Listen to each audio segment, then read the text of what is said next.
Welcome to another edition of PACTV Community News. This week, we tell you about a solar power project that will impact Plymouth schools. They're essentially net neutral in terms of energy. They produce as much as they use. It's a pretty good win-win situation for everybody. And we learn about the planned changes to Route 36 in Pembroke. It's been in need of upgrade, and so we're very thankful and appreciative that this project is moving forward. PACTV Community News takes you to a new park in Duxbury. There's some gorgeous trees here. Just the natural wonder of it should be left alone. And we hear about the Silver Bells Fair coming once again to Kingston. We feel like it's very important to get together and create things and build community while we're doing something for the world. Our health and wellness segment will help inspire you to get in shape. And we profile a fascinating yoga instructor from Plymouth. Yoga is more than just a practice in a studio on a yoga mat. It's a practice of life. Our Town Talk segment comes from Plymouth. These stories and more are featured on this week's edition of PACTV Community News.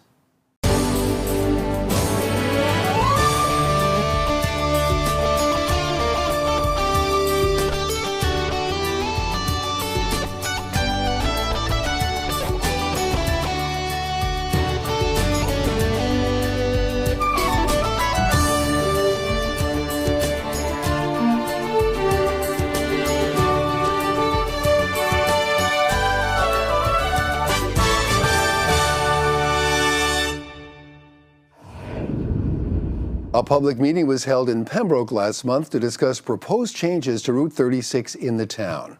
This 2-mile stretch of the highway between routes 14 and 27 is in need of safety upgrades for vehicles, bicyclists, and pedestrians.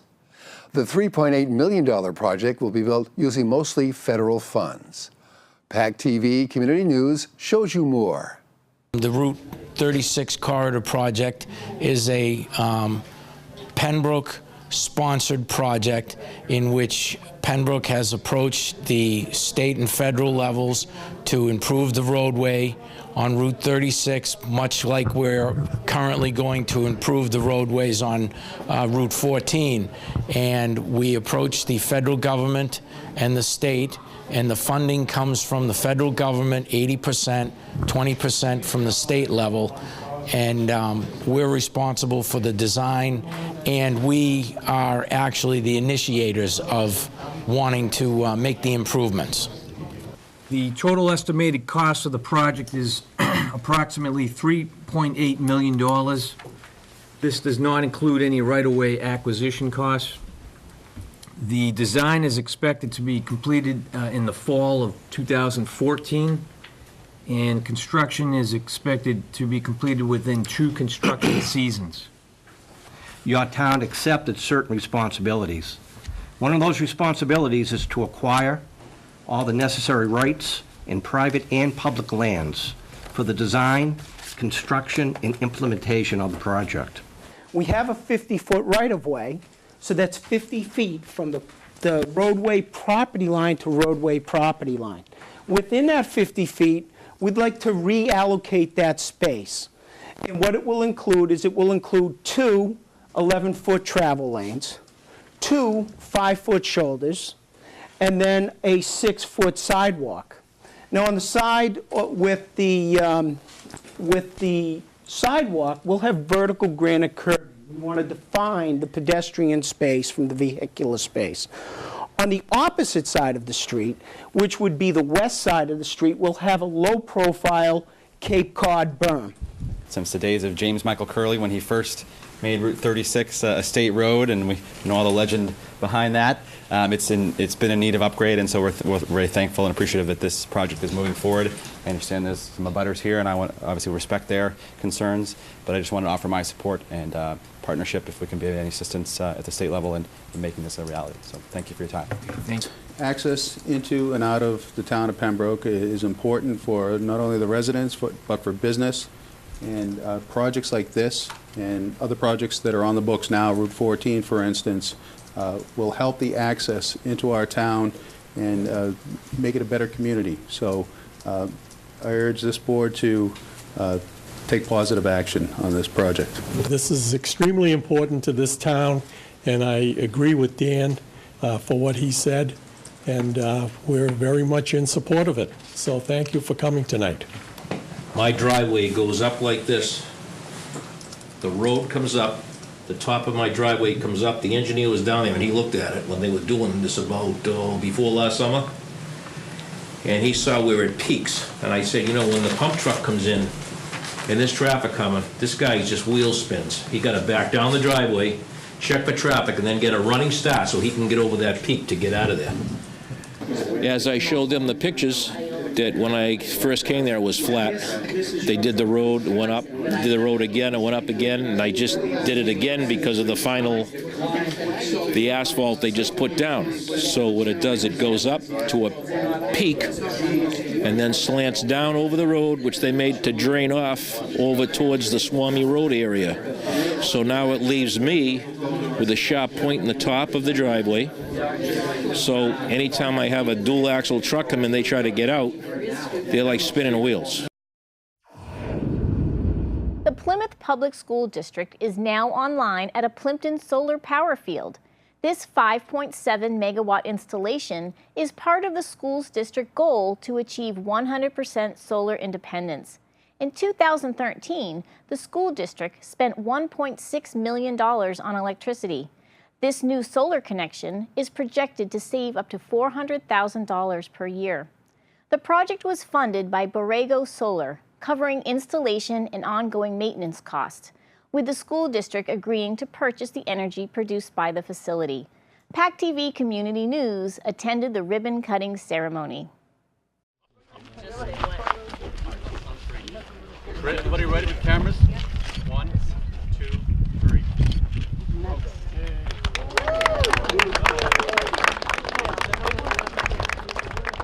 This project is it's about 3 years in the making. I think one of the challenges that we have in public education is to find innovative opportunities to actually save money. And this project actually is part of a cost avoidance model so that we can avoid having to pay costs that are beyond our control. So for us as a school district to have sustainable and actually long-term identified costs for electricity, this project was a major motivator for us to start it. So I think we're very fortunate to actually have the idea, plan it, and actually be here today. It's taken a while, but I'm grateful to be here. It also means increased taxes for the town of Plimpton for real estate taxes. They went from $5,000 to $90,000 a year for this for the next 20 years. It diminishes our global carbon footprint, and it's a great learning tool and curriculum for the high schools, for both high schools. It's a pretty good win-win situation for everybody. I definitely wish my high school had an engineering program. You know, I think with Plymouth Public Schools, it's an incredible story that, you know, they're roughly a 10 megawatt user. This project's almost 6 megawatts. They have solar up on the roof of Plymouth North High School. And so they're essentially net neutral in terms of energy. They produce as much as they use. And I would think on a national scale, you know, there might be a few school systems in California that can say that, but it's really, really unique. Massachusetts is a leader in this area. It's creating jobs, it's helping to reduce our greenhouse gas emissions, and it's focusing important attention on reducing costs for school districts, municipalities, businesses, and the Commonwealth. And the only way that gets done is from partnerships. And so this project, the Plymouth Public Schools, Borrego Solar, the utility, the town of Plymouth, the town of Plimpton, and the state together have helped to make this project a reality. And it's happening all across the Commonwealth of Massachusetts. We're part of the Patrick administration, and our focus is to help promote clean energy projects such as this one here in Plimpton for the town of Plymouth.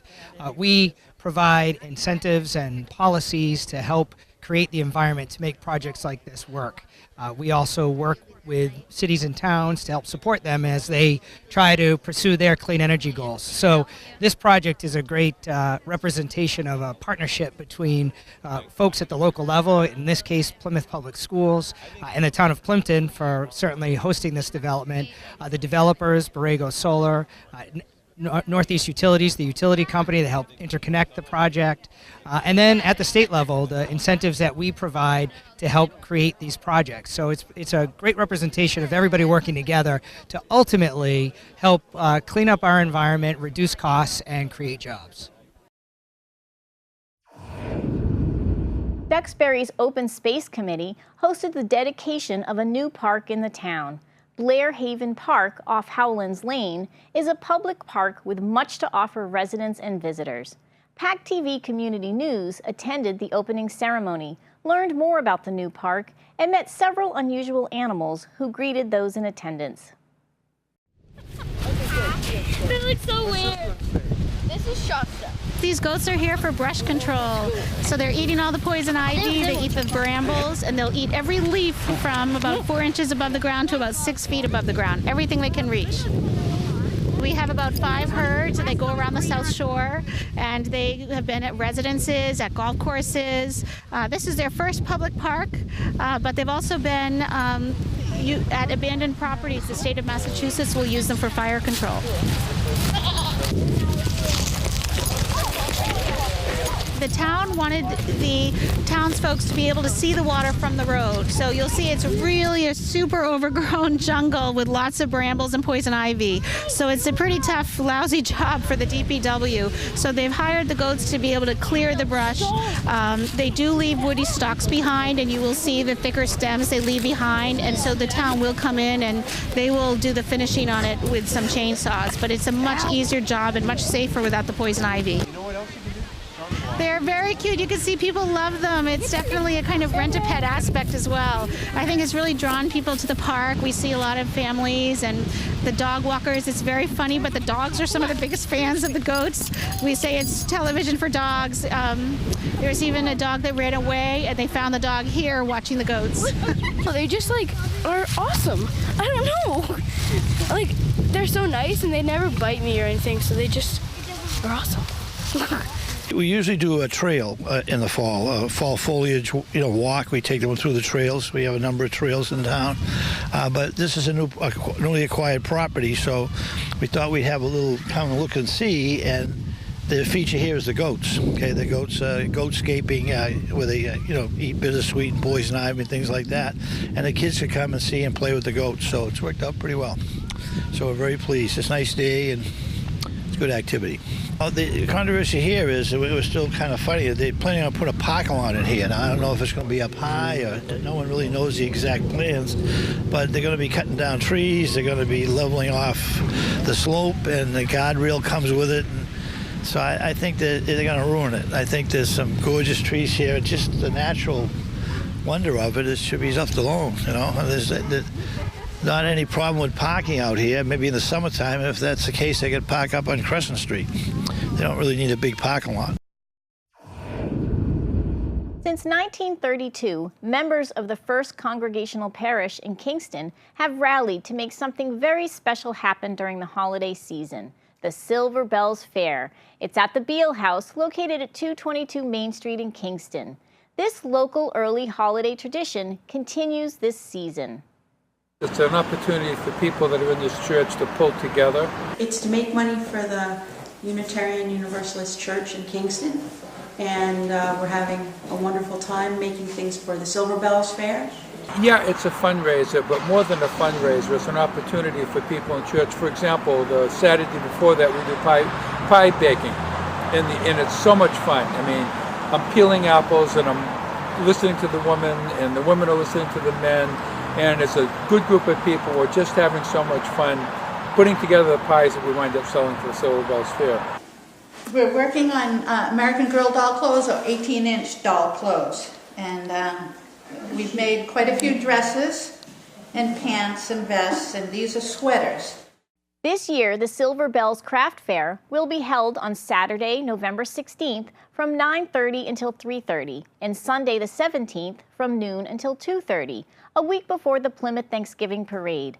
This event is all about unique handmade crafts, including fair trade items from Africa and Central America, and there are even more attractions. During the week, women get together and do knitting and sewing and crafting. a lot of us women get together to make things and sell them at the Silver Bells. And we could have, by the time we've invested all our time and energy and money and materials, we could have just given the money. But we feel like it's very important to get together and create things and build community while we're doing something for the world. Shopping at the International Bazaar at Silver Bells is like giving a gift twice. First, you get one to help children, women, and families around the world who are in need, and then you get something precious and wonderful for somebody right here back home. Great food for lunch and homemade pies, cookies, fudge, and other baked goods to take home. Holiday greens, gift baskets, raffles, and attic treasures are just some of the treats to expect. And this year, Bobby Mack, the knife sharpener, is back. So bring your scissors and knives to be expertly sharpened while you shop. This festive event continues an 80-year mission of supporting social justice around the world. And you're invited to share in this warm holiday experience as you find perfectly unique gifts. Bottom line is, this is an awesome group of people in this church, and it's an opportunity to come together and do something fun. If you happen to show up and want to buy something, that's terrific, but I think we might do it anyway, just for the social experience. Barbara Ward, a longtime Plymouth resident, has been actively practicing and teaching yoga for over 50 years. Now in her 70s, she puts her energy into meditation CDs and helps people connect through yoga. PACTV Community News brings you this community profile. And you're breathing. The most important thing is that you're breathing. All right? And if this doesn't feel good for your body, then listen. I got involved in yoga when I was a young mother of 2 kids under the age of 5. And they both were, one was in preschool, one was in kindergarten. And I realized that I had my whole life ahead of me and I should kind of figure out things for myself. And at that time, that was in the olden days when people weren't hippies, they were more bohemian. And so it was kind of the bohemian thing to do, was to do yoga. But it became more than that for me because it's been a practice for me for 50 years. I've been teaching for more than half that time. But yoga is more than just a practice in a studio on a yoga mat. It's a practice of life. You know, the big cultural buzz right now is mindfulness, meditation. And I think people, at least this is my impression, is that people have the idea that everybody's going to be able to get to a place where they're not going to have a thought in their head. And that's not really what it is. It's really about just taking time to breathe, relax, feel, and really witness your mind. And then just allow. In other words, there's going to be things that are good and bad and ugly. Can you find the space and just say not now to the negative things and not necessarily say yes to the positive things, but just be present for the good, the bad, and the ugly. I don't want to say that I was doing yoga every day of my life for the last 50 years, but it's always been a part of my life. And the most important part about yoga is breathing. And the most important about life is breathing. So the practice of really meditating on your breath is the best meditation that you can do. And in the words of Thich Nhat Hanh, breathing in, I know I'm breathing in, and breathing out, I know I'm breathing out. And then you can breathe in peace and breathe out peace.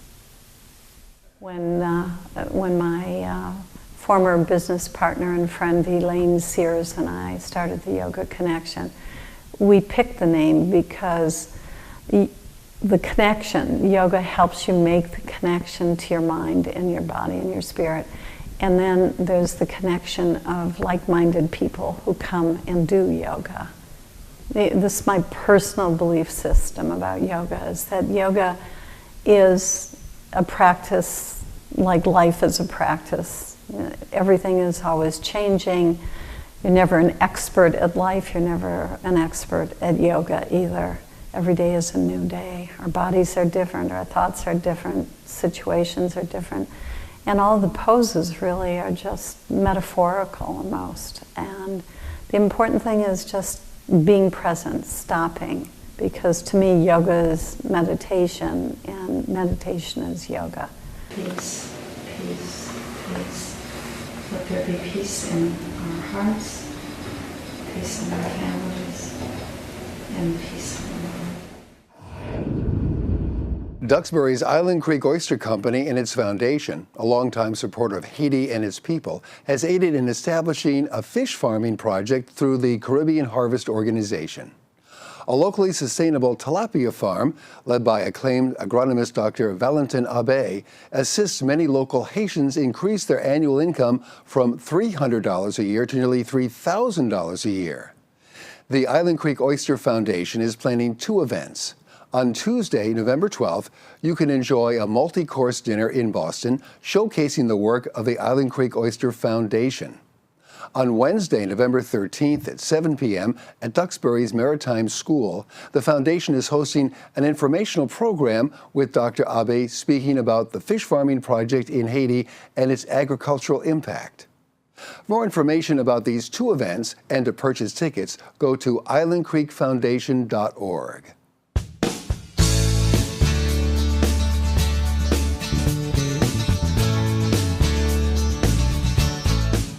Ladies and gentlemen, my name is Mike Duffy Jr., and I got a game changer for you today. Now, Webster defines a game changer as a newly introduced element that changes an existing situation in a significant way. Now, I hope you caught that, because what I'm about to share with you today can literally transform your life, take you to the next level. And if you want it, I have 3 simple steps for you to follow to get it. Step number 1. It starts with you.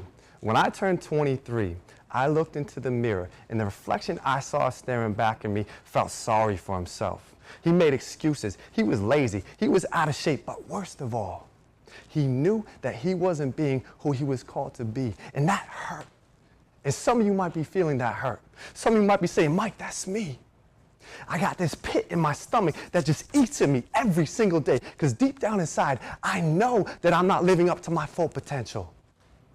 But I'm here to tell you that you can change all that you can have, you can be, you can do whatever it is that you've been called to do, because you have greatness inside you. But in order to activate that greatness, you have to realize that it starts with you, and it starts with your health and your well-being, because without that, we're nothing. And I'm going to say that again in case you missed it. It starts with your health and your well-being, because without that, we're nothing. Now, in order to become healthy, in order to stay healthy, you have to realize, and I know you've heard this 1,000 times, but I'm going to make it 1,001. You have to realize that it starts with your nutrition and your exercise, and that's step number 2. Focus on your nutrition and exercise. And remember, you need both to function in perfect harmony. Like, you can't be working out and then you drive home and you dive right into that mac and cheese. It just doesn't work like that. Now, I understand that some of you might be weaker in one area, or maybe even both. And honestly, that was me too, until I was introduced to this online program, to this game changer. There are online interactive programs like the one on our website that starts with you, that starts with your personal fitness goals. And from those goals, it customizes your workout of the day. And from those goals, it customizes your nutrition plan. And it puts them up under one roof so that you have the ability to pull up your smartphone and access your personalized plan. This program is designed to simplify and save you time, because our time is precious. And I know after a long day of work, the last thing you want to do when you get home for dinner is figure out how many protein, how much carbs, how much calorie, how much fat I should be having. And students, I know after a long day of class, when you get to the gym, the last thing you want to think about is what type of exercises, how many reps, how many sets, what type of rest periods should I be taking? I know this because I've been there. I've been to the other side. I've seen the results. I've seen the success, and I want you to see it too. Because if you were anything like me and you stood in front of that mirror and you decided that enough is enough, it's time to transform my body, it's time to transform my life, then this online program is for you. And remember, you have greatness inside you. And now it's time to activate it.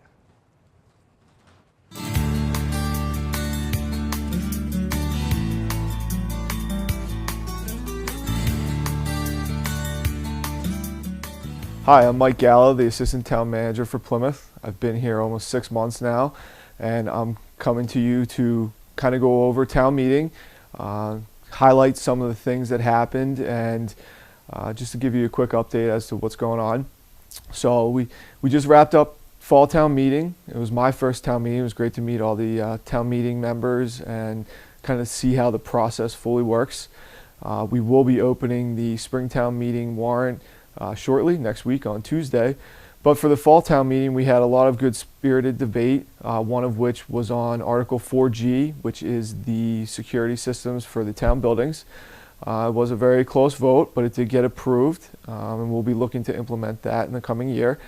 Another one was on the compensated absences fund, which was Article 15, which was also another close vote, which we'll also be using in our finance department as a tool for them. And the last one was Article 24. It was the wind energy, which did not get approved. So they'll be going back to the drawing table and kind of looking at some ideas when it comes to wind energy. One of the things that we were able to do during town meeting was to really utilize our new social media tools, our Facebook page and our Twitter account. I myself was sitting there posting throughout town meeting, kind of giving an update on some of the more controversial and more debated articles.